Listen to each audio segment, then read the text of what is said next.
आज के इस तज्ज़िये में हम कदीम तारीख की सबसे दिलचस्प और खौफनाक कहानियों में से एक यानी कौम समूद की टाइमलाइन को डिकोड करेंगे। हम यहाँ किसी आम कहानी की बात नहीं कर रहे, बल्कि एक ऐसी सुपर पावर सिविलाइजेशन की बात कर रहे हैं जो अपने उरूज पर थी और फिर अचानक पूरी तरह मिट्टी में मिल गई। आखिर वहाँ हुआ क्या था, चलिए देखते हैं। इस सेशन में हम इस पूरे सीक्वेंस को step by step break down करेंगे।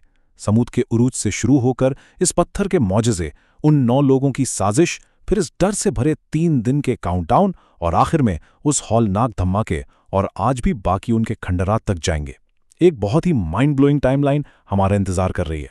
तो शुरुआत करते हैं इस सल्तनत के उरूज से, यानी कौम समूद का उरूज। उनकी इंजीनियरिंग वाकई अपने वक्त से सदियों आगे थी। मिट्टी या गारे के बजाय उन्होंने सीधा पहाड़ों के अंदर अपने अजीम व शान महल तराशे। लेकिन यहाँ एक बहुत बड़ा कॉन्ट्रास्ट या तजाद है। एक तरफ तो इनकी बैरूनी ताकत थी, बेपनाह दौलत, पहाड़ काटने की हाईटेक स्किल्स और फिजिकल स्ट्रेंथ, पर दूसरी तरफ अंदर से ये सोसाइटी पूरी तरह खोखली हो चुकी थी। शदीद तकब्बुर, गरीबों पर जुल्म और अखलाकी जवाल अपनी पीक पर था। बेसिकली बाहर से जितने मजबूत, अंदर से उतने ही करप्ट। और अगर इनकी उम्रों की बात की जाए तो अंदाजा लगाइए, 800 साल। जी हां, लगभग 800 साल। अब इतनी लंबी जिंदगी होगी तो जाहिर है इंसान में खुद को इनविंसिबल समझने का गुरूर तो आएगा। इसीलिए इन्होंने आम घरों के बजाय ठोस पहाड़ों को अपना ठिकाना बनाया ताकि उनके घर उनकी मौत से पहले टूट ना जाएं। वो प्रैक्टिकली मौत और वक्त को हराना चाहते थे। लेकिन फिर आता है कहानी में एक टर्निंग पॉइंट, जिसे हम पत्थर का मौजिज़ा कह सकते हैं। जब माशरे में तकब्बुर हद से बढ़ गया तो उनका सामना एक ऐसे टेस्ट से हुआ जिसने उनकी पूरी साइंसी लॉजिक को हिला के रख दिया।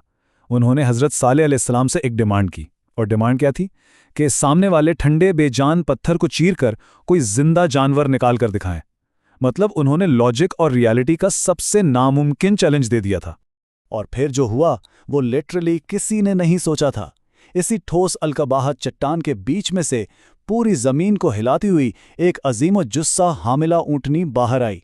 सोचिए जरा इस मंजर को, धूल और मिट्टी के बीच एक जीते जागते जानवर का पत्थर से निकलना। यह सिर्फ एक मौजिज़ा नहीं था, ये उनकी इस फर्जी और मादी दुनिया के आगे एक रियलिटी चेक था। अब इस मौजिज़े के बाद एक सिस्टम सेट किया गया, एक रोजाना का टेस्ट। एक दिन पानी का दिन होता जहां वो ऊंटनी पूरे कबीले के कुएं का सारा पानी अकेले पी लेती, और अगले दिन दूध का दिन। इस दिन वो अकेले इतना दूध देती जो पूरी आबादी के लिए काफ़ी होता था। ये उनके सब्र का एक डेली टेस्ट था कि क्या वो इस डिवाइन डिसिप्लिन को फॉलो कर सकते हैं। लेकिन जहां ईगो बड़ी हो वहां फर्माबरदारी ज़्यादा दिन नहीं चलती, और यहां से शुरू होती है इन 9 अफराद की साजिश। ये वाकई हैरान करने वाली बात है कि कैसे सिर्फ 9 लोगों की एक छोटी सी ग्रुप ने पूरी सिविलाइजेशन का डेथ वारंट साइन कर दिया। उन 9 करप्ट लीडर्स ने मिलकर एक प्लॉट बनाया। उन्होंने कद्दार बिन सल्फ नाम के शख्स को चुना और इस मौजज़ाती ऊंटनी पर घात लगाकर उसे मार डाला। और जो उस ऊंटनी का छोटा बच्चा था वो खौफ के मारे वापस उन्हीं पहाड़ों में भाग गया। उन्होंने अपने बचाव की आखिरी उम्मीद भी खत्म कर दी थी। उसके बाद उनका अगला टारगेट थे खुद हजरत सालेह। उन्हीं 9 कातिलों ने रात के अंधेरे में उन्हें उनकी गार में कत्ल करने का प्लान बनाया। पर डिवाइन टाइमिंग देखिए, जैसे ही वो उस गार के पास पहुंचे, पहाड़ के ऊपर से एक मखसूस बहुत बड़ी चट्टान सीधा उन पर आ गिरी। मेन अजाब आने से पहले ही इस प्लेट को लीड करने वाले वो 9 लोग वहीं स्पॉट पर कुचले गए। मौजे को ख़त्म करने के बाद अब उन्हें बेहतर घंटों का टाइम दिया गया। ये था 3 दिन का काउंटडाउन। ये 3 दिन वाकई में फिजिकल और साइकोलॉजिकल ब्रेकडाउन की पीक थे।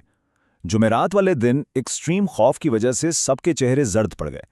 फिर जुमा को हाई एंग्जाइटी और बढ़ते हुए ब्लड प्रेशर की वजह से उनके चेहरे बिल्कुल सुर्ख हो गए। और फिर हफ्ता सेल डेथ यानी खिलियों के मरने की वजह से चेहरे मुकम्मल स्याह हो गए। सोचिए जरा, मौत के इस इंतजार ने सिर्फ 72 घंटों में उनकी शक्लें तक बदल कर रख दी थीं। फिर आती है इतवार की सुबह। इंतजार खत्म हुआ और जो आखिरी सजा आई उसने सब कुछ बदल दिया। आज की मॉडर्न साइंस इसे एक्वेस्टिक रेजोनेंस कहती है। ये एक ऐसा फिनोमेनन है जहां किसी बाहरी आवाज की फ्रीक्वेंसी किसी चीज के अंदरूनी फ्रीक्वेंसी से परफेक्टली मैच कर जाती है, और जब ऐसा होता है तो वो चीज अंदर से तबाह हो जाती है। बिल्कुल यही उनके साथ हुआ। एक टारगेटेड फ्रीक्वेंसी ने उनकी इंटरनल एनाटॉमी को डिस्ट्रॉय कर दिया। आसमान से आने वाली एक हौलनाक चीख और ज़मीन के अंदर से एक मैसिव अर्थक्वेक, दोनों ने मिलकर एक ही सेकंड में उन्हें कंप्लीटली वाइप आउट कर दिया। पर सबसे डरावनी बात क्या है? उनके आसपास की चीज़ें, उनके महल, उनके कपड़े बिल्कुल इंटैक्ट और महफूज रहे। सिर्फ उनके अंदर का वजूद माया और राख बनकर बह गया। वो अपनी जगहों पर मुजस्मों की तरह फ्रीज हो गए। इसमें कितनी बड़ी सितम ज़रीफ़ी है ना। उन्होंने मौत और आफतों से बचने के लिए जो ठोस बगैर खिड़कियों वाले कमरे पहाड़ों के अंदर तराशे थे, वही कमरे उनके लिए एको चेम्बर्स बन गए। उन बंद जगहों ने इस हौलनाक आवाज़ की शॉक वेव को कई गुना बढ़ा दिया। उनकी वही पनाहगाहें उनकी मौत का सबसे भयानक हथियार बन गई। इस अजीम तबाही के बाकी निशानात आज भी मौजूद हैं। आइए देखते हैं खंडरात में गूंजती बाकियात को। आज के मॉडर्न आर्कियोलॉजिस्ट जब मदाइन साले के खंडरात में जाते हैं तो वहां ऐसी चीजें मिलती हैं जो जहन को उलझा देती हैं। पहाड़ों को बिल्कुल किसी लेजर की तरह परफेक्टली हमवार काटा गया है। वहां के पानी और मिट्टी में भारी धातुओं और रेडिएशन के ट्रेसेस मिले हैं जो इंसान के डीएनए तक को बदल सकते हैं।